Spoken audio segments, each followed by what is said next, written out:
It's critical to understand your city's unwritten rules. Let's take a look at some of Raleigh, North Carolina's. I'm Allison Wojnarowski with the W Real Estate Group, and this is a part 2 of the 2-part series highlighting Raleigh's unwritten rules, where we will talk more about general rules, driving, weather, outdoors, and speech. Starting off, let's take a look at some more general unwritten rules. You will really trigger a Raleighite if you call Raleigh boring. Whether you think it is or not is completely up to you, as some people need endless nightlife and may find Raleigh boring. But for those who have lived here and explored the city, they are passionate about all that it has to offer. So if you call Raleigh boring and you get a spirited disagreement, you'll know why. Raleigh is also known for its Southern hospitality, as it is expected that we show genuine respect and kindness to each other. And this does apply at sporting events, as hard as it can be sometimes, despite having some of the fiercest rivalries in college sports. Many have heard this next one, but for some reason it seems that the vast majority of people who move here from the northeastern part of the United States end up in Cary.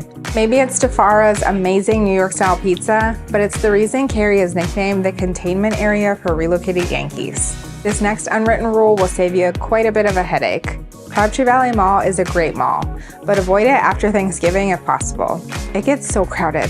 And Triangle Town Center looks like an amazing shopping mall on Google Maps, and it was years ago, but you definitely need to be cautious if you're shopping there. And lastly, in this category, Raleigh is built around oak trees. We try to preserve oak trees and really trees in general, whenever possible. So you will see a reluctance from people to want to see trees removed in your neighborhood, as that is what makes Raleigh so beautiful. Next up, let's talk about unwritten rules surrounding driving in Raleigh. First off, avoid Capitol Boulevard at all costs. It gets so busy, and for some reason, it makes people crazy, as drivers are constantly switching lanes and cutting people off. And if we have a torrential downpour, Raleigheites know to avoid the Crabtree Valley Mall area, as it's severely prone to flooding. Seasoned Raleigh drivers also know to avoid the major highways during rush hour, as the large network of back roads are many times faster and less stressful than sitting in traffic. They also know that on many roads, the right lane is actually faster than the left lane, as so many people try to get into the left passing lane that it gets bogged down. And for those traveling on Wade Avenue, don't take a left unless it's at a stoplight. This can create some dangerous backups due to the curved and hilly nature of the road. Raleigh drivers also seldom use our horns to avoid offending anyone, but we're okay with hardly ever using our blinkers. And how could I not bring this one up? When it does snow, it's Raleigh's rule that we create a man-made disaster on the roadways. Even if you can drive on snow, stay off the roads, as it's the other drivers that you should be worried about. Moving on, let's talk about Raleigh's unwritten rules on weather. Raleigh's weather is typically a pro for people, but it can be very unpredictable. It can feel like summer into late September and October, or it can get a cold spell in May. So this is for Raleigh's weather itself, as it's an unwritten rule that it will do the opposite of what you expect. One thing that is certain is that Raleigh will get massive amounts of pollen every spring for about 3 weeks. And Raleigheites know when to take all of their outdoor furniture and cushions inside to avoid the messy cleanup. And when it does fall, we know there's really no point in washing your car, as 15 minutes later your car will have another light cover of pollen all over it. As the temperatures warm up, and they really do in July and August, we know the temperature really doesn't matter.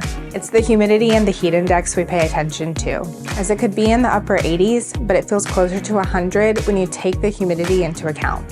In the wintertime, we rarely get snow, and we have a love-hate relationship with it. We complain when we don't get snow, as it's fun for the kids and typically shuts down schools with the slightest amount sticking to roadways, but we also freak out anytime there's snow in the forecast and empty the grocery stores. Next up, let's talk about Raleigh's unwritten rules for the outdoors. Raleigh has tons of parks and greenways, but it's widely accepted that the Neuse River Trail is the best greenway, and Umstead is the favorite spot for hikes. You'll hear a lot of love for these two spaces, and for good reason. And if you're an avid mountain biker, you've experienced the great trails on the RDU Airport property. They are convenient and challenging, and one of Raleigh's favorite hidden spots. When out in nature though, Raleigh residents know to keep their heads on a swivel looking for snakes.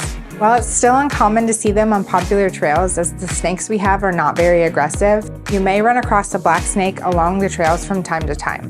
In the summertime, you have to visit the sunflower field at Dix Park and post about it on Instagram. The sunflower field is massive and such a beautiful sight to be seen. For the last category, let's talk about Raleigh's unwritten rules about speech. This is not an unwritten rule as much as a lesson on how to say these names: Fuquay Varina, Anger, and Durham. We get some wild pronunciation of those. In roadways, Raleigh is pronounced Raleigh, but Raleigh Road changes that. And Falls of Neuse Road has forever been Falls of the Neuse Road. We add the, not sure why, it's just a habit.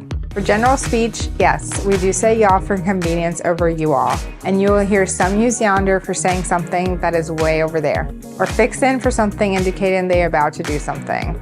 And if someone says bless your heart, that may not be a compliment. I hope you enjoyed this video and learned a little bit about Raleigh's culture. If you need help buying or selling a home, our team knows this area inside and out, and we would love to help you.